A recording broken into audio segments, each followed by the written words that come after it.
We know that we are saved by grace through faith, as Ephesians chapter 2 says. But the question is, what comes first, faith or regeneration? In other words, are you born again first and then place your faith in Christ? Or do you place your faith in Christ and then you're born again? So on this topic, Calvin said, hence it follows, first, that faith does not proceed from ourselves, but it is the fruit of spiritual regeneration.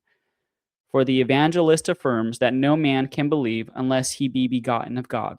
And therefore, faith is a heavenly gift. It follows, secondly, that faith is not bare or cold knowledge, since no man can believe who has not been renewed by the Spirit of God. And that's from his commentary on John chapter 1, verse 13. This regeneration primarily happens upon hearing the gospel message preached. Imagine someone is preaching the gospel message to you, and suddenly your eyes are open to its truth. This is called regeneration. Then you place your faith in Christ. A scriptural example of this would be Lydia in the book of Acts. So Paul and Silas were preaching the gospel to a group of women in Philippi. Then the passage says, one who heard us was a woman named Lydia from the city of Thyatira, a seller of purple goods who was a worshiper of God. The Lord opened her heart to pay attention to what was said by Paul.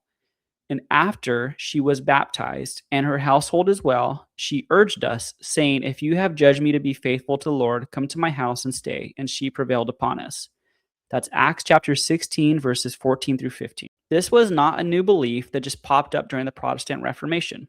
Remember, the Reformers were called that because they wanted to reform the church back to the ancient and medieval church. They believed the church had strayed. They were not starting a new movement in the church. Calvin largely got these beliefs from Augustine, who said, therefore also grace precedes faith. Otherwise, if faith precedes grace, beyond a doubt, will also precedes it. Because there cannot be faith without will.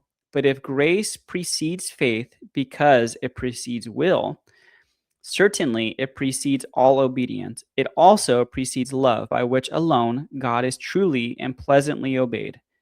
And all these things grace works in him to whom it is given, and in whom it precedes all these things. That's from his Anti-Pelagian Writings, book 21, section 17.